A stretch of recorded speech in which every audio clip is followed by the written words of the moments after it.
7h09 em Feira de Santana, 7h09. Pois é, vamos conversar com o senador Ângelo Coronel, do PSD da Bahia, senador que é relator do orçamento 2025, proposta do orçamento 2025, que projeta crescimento de 6,14% das despesas para 2026. E a gente vai conversar agora com o senador, inicialmente sobre esse assunto. Senador, bom tê-lo aqui conosco, agradecer a disponibilidade de sempre para conosco. Queria que o senhor falasse um pouco sobre isso, como é que é para o senhor assumir essa relatoria, do orçamento 2025, como é que tem sido esse processo para o senhor se debruçar sobre o orçamento do país para o ano que vem. É muito bom tê-lo aqui conosco, um ótimo dia. Bom dia, Fernando Moreira. Bom dia, Feira de Santana. Bom dia, meu querido amigo Dilson Barbosa. Sempre um prazer voltar a falar nos microfones da Princesa, principalmente no seu programa, Fernando, que é um programa líder em audiência. Você faz um jornalismo realmente aí mostrando as origens que você veio, do nosso querido Dilson Barbosa. Então, estou aqui para falar para o povo de Feira de Santana. Você me questionou a respeito sobre o Orçamento Geral da União. Olha, é a peça mais importante da República, porque trata de destinação de recursos para todas as unidades da federação, de prefeituras, de exército, de aeronáutica, de tudo você imaginar, passa por esse Orçamento Geral da União.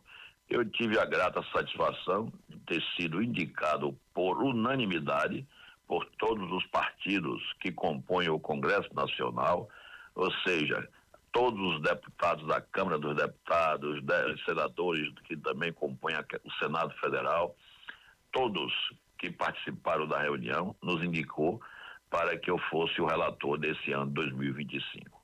É uma peça que tem um valor aproximadamente de 6 trilhões de reais. É tanto zero, Fernando, que eu acho que se ligar de Coração de Maria à Feira, não consegue tanto zero para se chegar a 6 trilhões de reais. Mas nós estamos debruçados para atender as expectativas de todos aqueles que dependem do Orçamento Geral da União para trocar as atividades, e nós estamos aí trabalhando com assessoria muito eficiente para que a gente dê conta do recado. E esperamos, ao final desta peça, a gente possa votá-la e, com isso, atender as expectativas dos entes que estão envolvidos com o Orçamento Geral da União. E como é que está o clima no Senado para a chegada desse momento de votação, Como é que o senhor sente, politicamente falando, o Senado para essa votação? O senhor acredita que deve ter algum tipo de dificuldade, deve passar fácil? O que é que o senhor entende? Claro que ainda é um processo, Mas dentro desse processo, como é que o senhor sente o clima para a chegada do orçamento? Olha bem, eu já nomeei 16 sub-relatores. Eu sou relator geral, mas nomeei dentro do parlamento, entre deputados e senadores, mais 16 parlamentares que são chamados de sub-relatores em cada área de atuação, para que eles façam um resumo de cada área e ao final me passem esse resumo para que eu possa lavrar, ou seja, escrever a peça geral, que é a mais importante, que irá à votação na Comissão Mista de Orçamento e em seguida no plenário do Congresso Nacional. Olha bem, a peça é muito complicada porque todos os envolvidos querem mais recursos, seja das Forças Armadas, às universidades, institutos federais, todos têm defasagem de caixa e querem que a gente aumente no orçamento. Mas só que o orçamento vem com um valor carimbado. Se o orçamento é 6 trilhões, nós não podemos passar dos 6 trilhões. O que é que podemos fazer? Tira de um ente, joga no outro, ou seja, tira de um exército, joga numa marinha, ou tira do aeronáutica, joga na Universidade Federal, nas universidades federais, ou seja, é um remanejamento entre todas as rubricas que tem no país para que a gente possa fechar a peça central. O que muito me envaidece, Fernando e meu caro Dilson, que está aí nos ouvindo, meus caros amigos de Feira de Santana, é que talvez seja a segunda vez que um parlamentar baiano assume a relatoria do Orçamento Geral da União. Então, para mim, é motivo de muito orgulho, porque um cara como eu, que saiu aí de Coração de Bahia, uma cidade pequena, que nasceu na roça, e galgar um cargo dessa natureza me deixa bastante envaidecido e aumenta mais ainda a minha responsabilidade de ter que trabalhar para fazer uma peça que venha a satisfazer a todos os envolvidos. E quanto à votação, eu não tenho dúvidas, como eu fatiei para que vários partidos também possam fazer as suas subrelatorias para me auxiliar no orçamento geral, acredito eu que chegaremos a um consenso e de votarmos a peça praticamente à unanimidade. Temos os problemas com as emendas parlamentares, porque eu tenho defendido o envio de emendas para as prefeituras do Brasil, em especial as prefeituras da Bahia, mas tem correntes que acham que o recurso não deve ser destinado para emendas, e sim para grandes obras. Eu sei que grandes obras são importantes, mas nos municípios pequenos não tem grandes obras, tem pequenas obras. Então eu não posso fazer um orçamento visando atender só as cidades grandes. Eu tenho que atender a todos os 5.500 municípios da Bahia, de grande a pequeno. Então existe uma corrente que quer que os recursos vá a maior parte para o PAC, que é o Programa de Aceleração do Crescimento, que é tocado pelo governo federal, e esse orçamento que for para o PAC, ele fica sem poder atender as pequenas ações, as pequenas obras, aonde os pequenos municípios tanto almejam. Como eu sou municipalista, eu vou defender com unhas e dentes, como eu sempre defendi, o municipalismo baiano, que é daí, que é a minha origem, que me fez senador da República.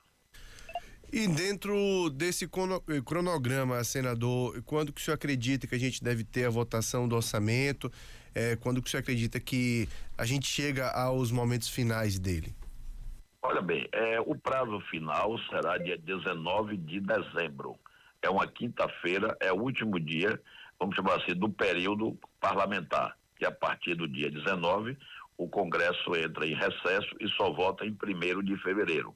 Ou seja, ficaremos no mês de janeiro em recesso parlamentar. Mas espero que, a partir de segunda-feira próxima, a gente se debruce com mais eficácia, já que acabou o segundo turno de eleição no Brasil, onde tem, que na Bahia só tem Camaçari, mas muitos parlamentares ficam se dedicando mais às eleições das suas regiões.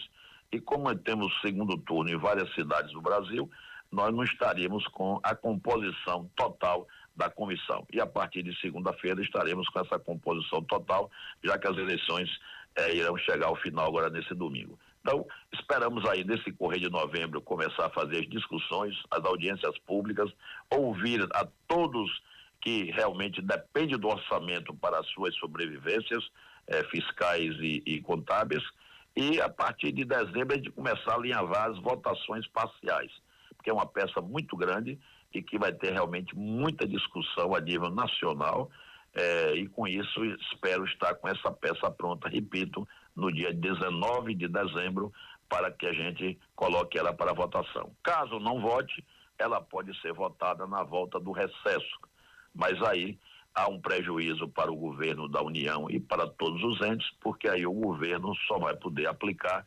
1/12 da peça orçamentária. Isso é prejudicial para o governo. Então, a minha ideia é não prejudicar o governo, não prejudicar nenhuma das instituições que dependem do Orçamento Geral da União, e que a gente possa votar no dia 19 de dezembro e que o governo Lula possa sancionar e o orçamento ser publicado e começar a vigorar já para o ano de 2025. Senador, eu queria aproveitar esse momento também, até pedir licença para sair um pouco do assunto, mas para a gente falar das eleições de 2024, né? O senhor, como uma das grandes personalidades políticas do nosso estado, falando com a gente, é sempre uma oportunidade de a gente também fazer essas repercussões.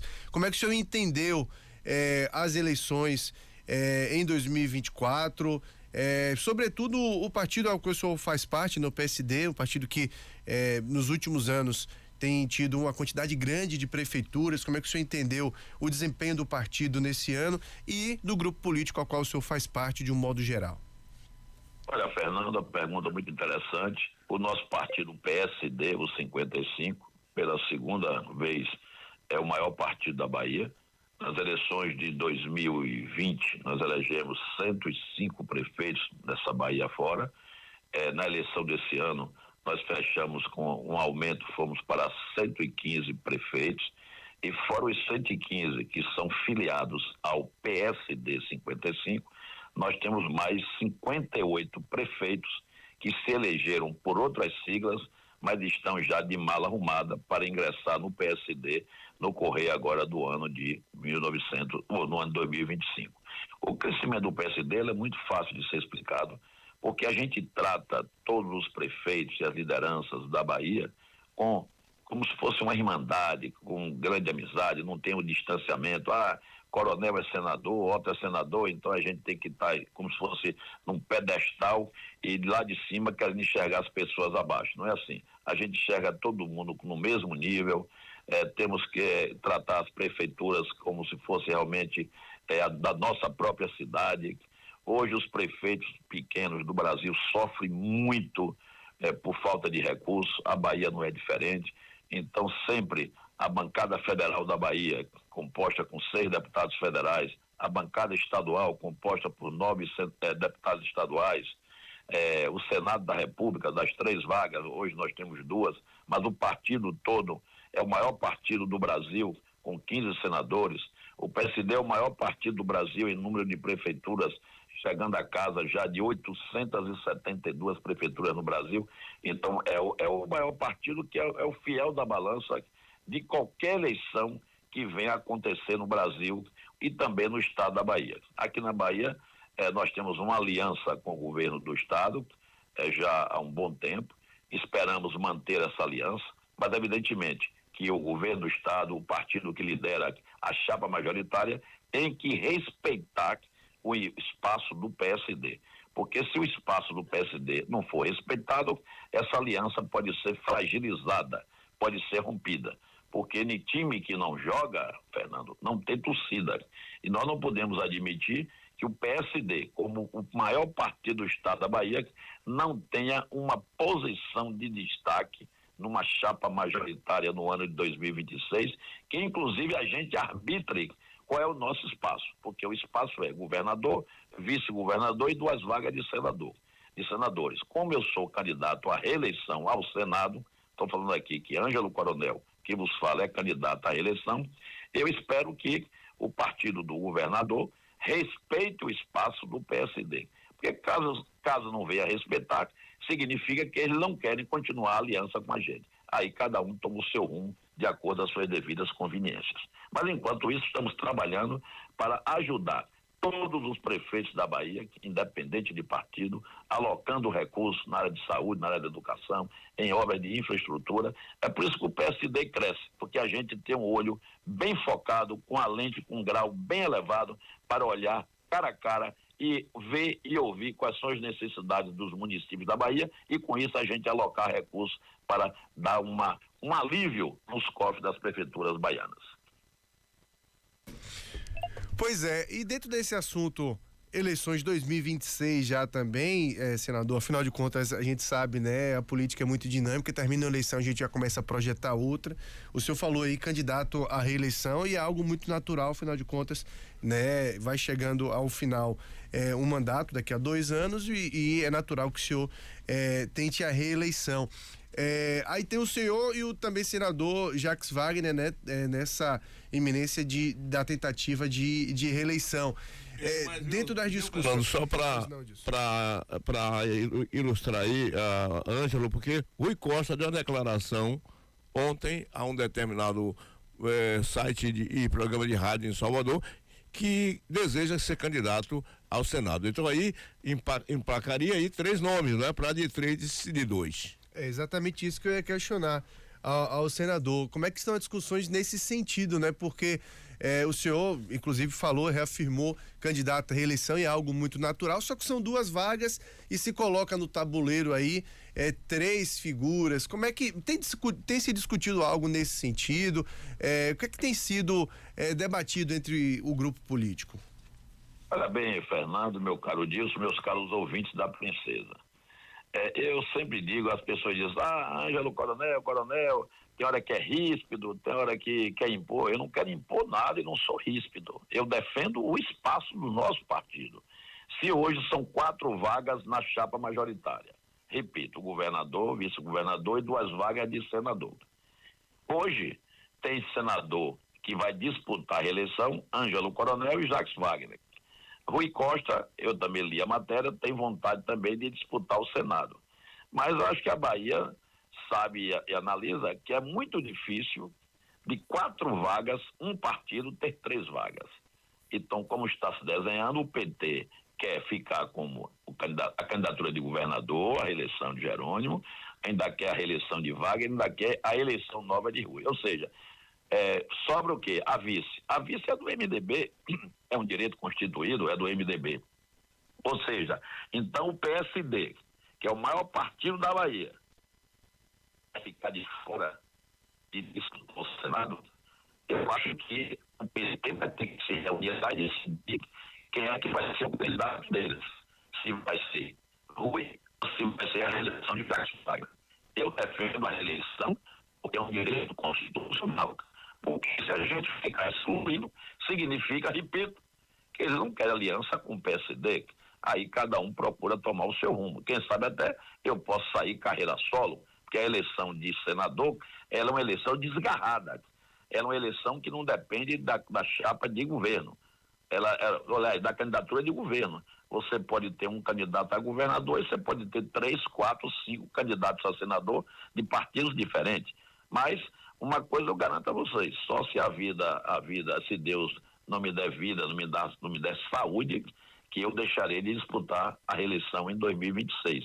E espero sair bem, porque eu tenho ajudado muito os prefeitos da Bahia. E digo uma coisa, Dilson, Fernando, quem elege governador, senador, presidente da República, são os prefeitos. Porque os prefeitos é que têm a liderança para com o seu povo. Nas cidades grandes é um pouco diferente porque é mais voto de opinião. Mas nas 400 cidades da Bahia, que são 417 no total, mas nas 400 cidades já foi demonstrado que a liderança local, é o prefeito local que conduz o voto para votar no governador e no senador. Você vê que na eleição passada, por exemplo, todo mundo acreditava que a Semineto ia disparar, tinha 70% dos votos. Depois que os prefeitos das cidades pequenas entraram em campo, reverteu o resultado. A Semineto ganhou nas cidades grandes e perdeu nas cidades pequenas. Então são essas cidades pequenas, que equivale a 400 cidades na Bahia, é quem decide as eleições, tem sempre decidido as eleições. E é nessa parte que eu conto muito, porque esses pequenos municípios são os que a gente dá o maior apoio, que dei ao longo dos meus 6 anos um grande apoio. Otto Alencar, o nosso parceiro também de chapa do PSD, presidente do nosso partido, liderança forte da Bahia do Brasil, meu amigo e irmão particular, compadre, também firme nesse propósito. Então, ou seja, nós temos o espaço, ao nosso ver, garantido. Mas se por acaso houver uma fratura, cada um toma seu rumo e vamos deixar à disposição do povo para julgar quem é que merece continuar senador da República. Senador, por falar em prefeitos, o senhor esteve recentemente com o prefeito aqui de Feira de Santana, Colbert Martins Filho, para tratar sobre a Universidade Federal de Feira. Queria que o senhor falasse um pouquinho sobre esse encontro e o quanto que se pode avançar nessa área da Universidade Federal aqui em Feira. Olha bem, Colbert esteve no meu gabinete pedindo apoio, porque ele tem um sonho da Universidade de Feira, fez a doação de um terreno grande, onde hoje já está edificada a Universidade do Recôncavo, se não me falha a memória. Eu recebi um grupo do Pensar Feira, no mês passado, e me comprometi a ajudar a implantar a Universidade Federal de Feira de Santana, porque é inadmissível uma cidade do porte de Feira de Santana, uma cidade grande, a segunda maior cidade da Bahia, não ter a sua Universidade Federal. Ou seja, tem a ponga da Universidade do Recôncavo. Então eu conversei até com o ministro da Casa Civil, Rui, ele é apreensivo porque é questão de dotação orçamentária. Eu espero que colocar dotação orçamentária no orçamento que eu estou relatando, para que a gente implante a Universidade de Feira de Santana. Evidentemente, será aprovado, espero que o governo aprove e a gente possa dar o pontapé inicial. Já tem vários prédios prontos que já são utilizados hoje pelo campus de feira que é vinculado à Universidade do Recôncavo, e a gente vem a acalentar o sonho de muitos estudantes e muitos professores ter Feira de Santana com a sua própria universidade. Então isso vai ser também uma luta do nosso mandato e espero que ao passarmos pela comissão de orçamento seja aprovado no plenário e que o governo Lula venha a sancionar, mas com certeza irei fazer todo o meu esforço para que a gente contemple feira com a Universidade Federal. Para a gente encerrar, senador, Assembleia Legislativa da Bahia, onde o senhor, inclusive, foi presidente, hoje tem o presidente Adolfo Menezes, do partido do senhor, e no ano que vem é momento de disputa, né, pela mesa diretora da casa. Como é que o senhor tem visto esta eleição na Assembleia Legislativa da Bahia e o caminho do atual presidente Adolfo Menezes, assim também como os apoios que se busca nesse momento? Olha, Fernando, meu querido Dilson, meus queridos ouvintes da Princesa. Muita gente diz assim, Coronel foi presidente da Assembleia, deixou realmente um legado exemplar, graças a Deus eu fui classificado como talvez o melhor presidente da história da Assembleia, humanizando aquela casa, uma eleição que ninguém acreditava no início, saí carreira solo, praticamente sozinho, contra governo, contra as forças que queriam a permanência do presidente à época, a reeleição, que foi Marcelo Nilo. Nós ganhamos as eleições, fizemos o nosso trabalho e de lá foi para mim uma guindada, foi um vetor para que eu pudesse chegar ao Senado da República. Então eu tenho um carinho muito grande pela Assembleia, tanto é que eu ainda interfiro quando eu posso na Assembleia, porque eu tenho um filho, Ângelo Coronel Filho, que é deputado estadual. Então eu sempre estou conversando com ele, a gente dialogando e eu dando os conselhos, qual o melhor caminho para a Assembleia da Bahia, que ali praticamente eu tenho como se fosse a minha casa, porque eu passei 27 anos na Assembleia como deputado estadual. Então, conheço bem aquela casa. Hoje, Fernando, o favorito é o deputado que já exerce a presidência, que é Adolfo Menezes, do nosso partido PSD. Eu acredito que ele vai ter uma reeleição tranquila, só que ele tem um problema porque a reeleição ela tem uma proibição que o deputado não pode se reeleger no mesmo período, mas ele está fazendo consulta, já que a casa está permitindo a reeleição, mas espero que ele se eleja com os votos dos parlamentares e depois ganhe essa peleja lá na Justiça Federal em Brasília, para que ele permaneça durante os 2 anos pelo qual os deputados irão votá-lo. Mas a gente tem também aí o Diego Coronel, que é outro filho meu, que é deputado federal, que também coordena bem essa campanha de Adolfo, que são irmãos, como se fossem irmãos, já que também somos do mesmo partido PSD. Então acredito que Adolfo deverá ser reconduzido para um mandato de mais 2 anos na Assembleia da Bahia.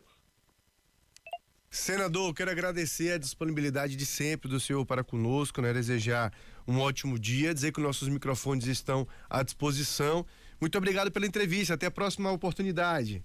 Obrigado, Fernando Moreira, obrigado, meu querido Dilson Barbosa, obrigado ao povo de Feira de Santana por dispensar minutos de vossas atenções para escutar o senador Ângelo Coronel, nessa entrevista tão bem conduzida pelo querido amigo Fernando Moreira. Um forte abraço a todos. Maravilha, conversamos então com o senador Ângelo Coronel, né, na manhã desta sexta-feira, dia 25 de outubro. Chamou a atenção aí Dilson Barbosa quando a gente falou de